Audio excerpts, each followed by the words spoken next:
L'islam dans les entreprises, c'est quoi? C'est très simple.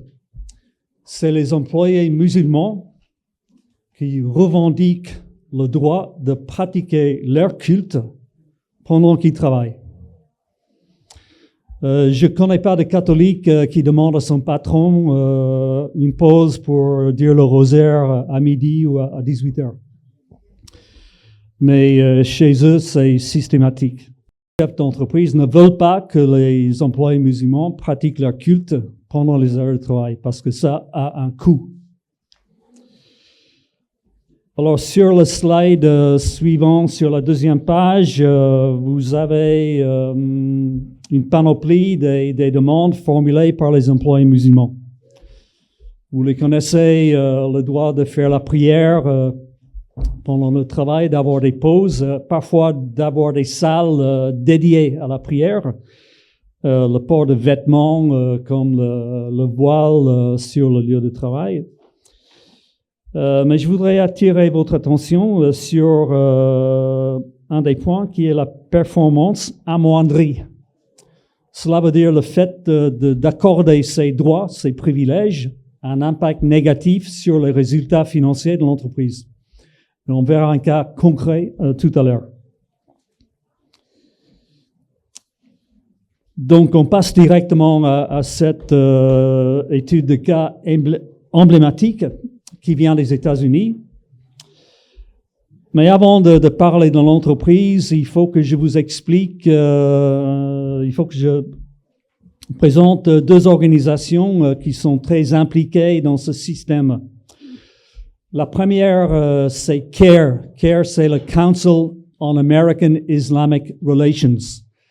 C'est une association qui lutte contre la discrimination contre les musulmans américains. Et qu'est-ce que c'est? C'est très intéressant, surtout en ce moment, parce que CARE a été fondé en Philadelphie à l'hôtel Marriott en 1994.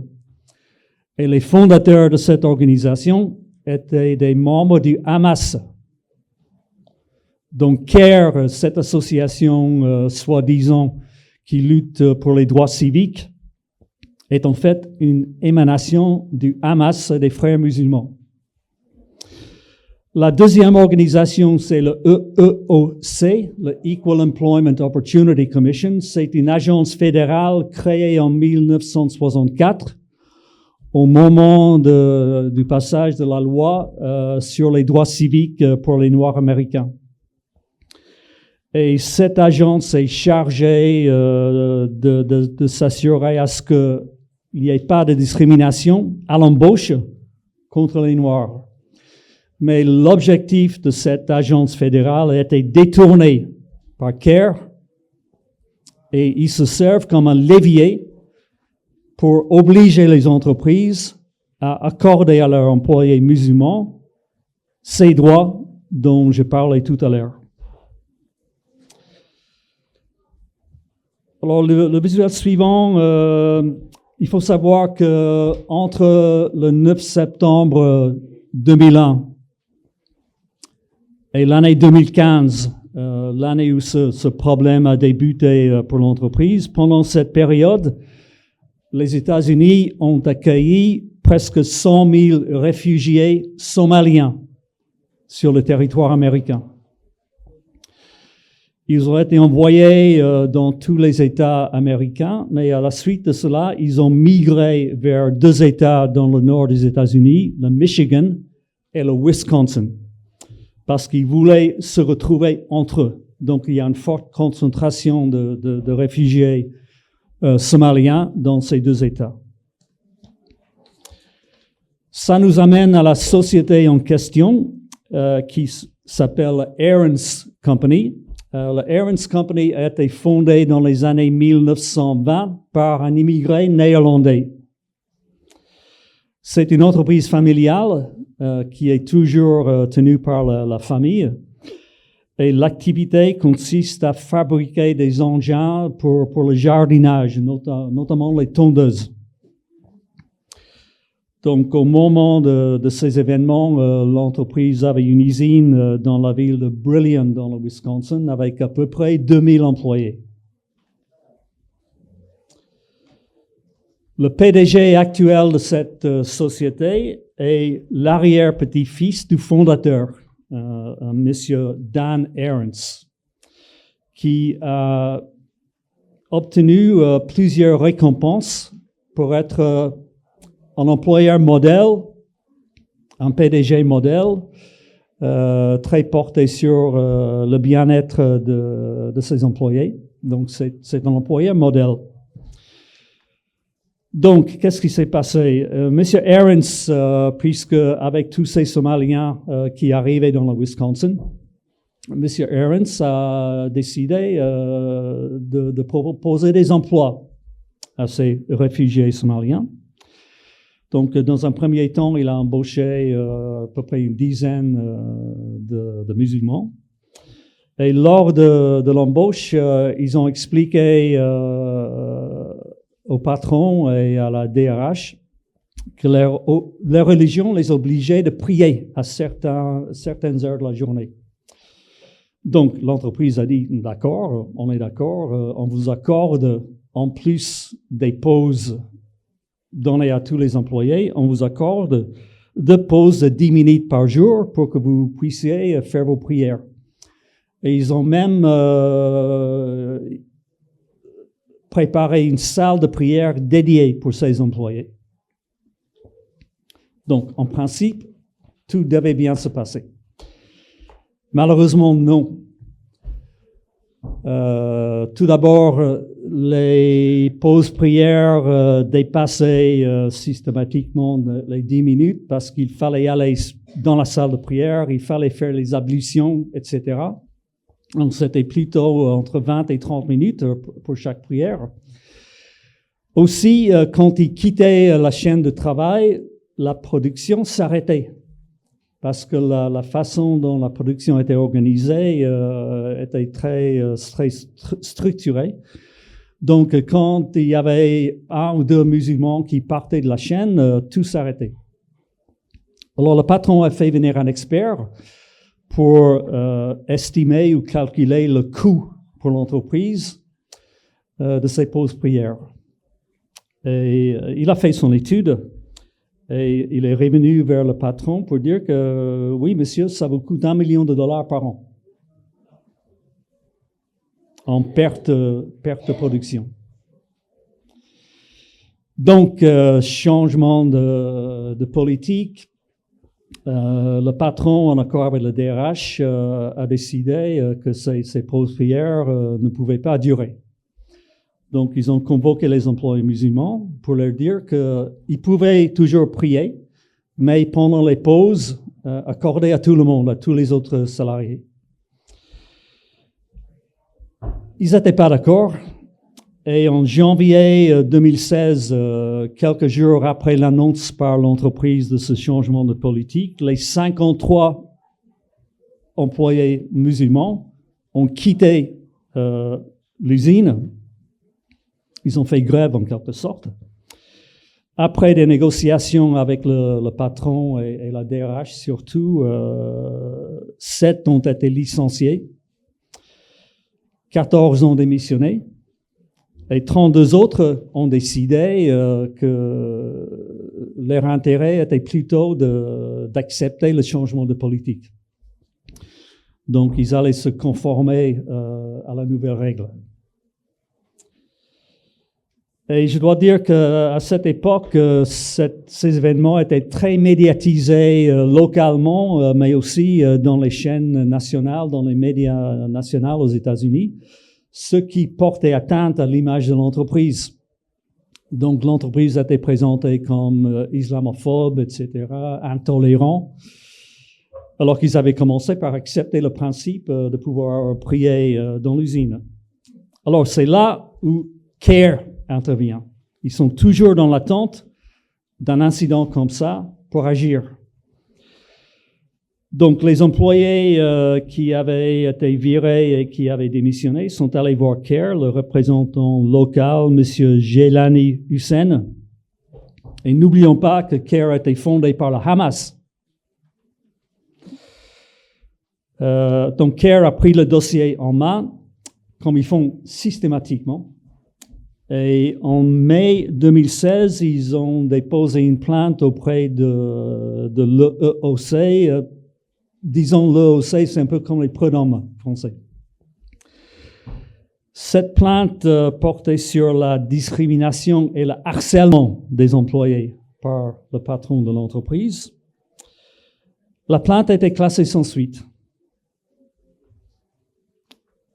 Alors, ça, c'est juste la première étape. CARE n'est jamais gêné quand ces plaintes sont classées par l'EOC parce que ça leur permet d'aller devant les tribunaux.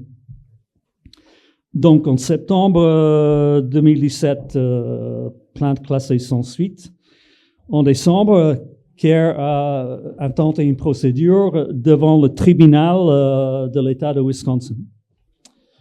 Heureusement, et c'est souvent pas le cas, le tribunal a trouvé qu'il y avait que la plainte n'était pas fondée. Donc, l'entreprise a gagné. L'entreprise a gagné juridiquement, mais sur d'autres plans, l'entreprise a perdu. Elle a perdu parce que son image auprès du public était endommagée. Et ça a causé beaucoup de tensions au sein de l'entreprise. Il y a même des employés non musulmans qui ont quitté l'entreprise après. Donc, ça a eu des conséquences négatives pour l'entreprise.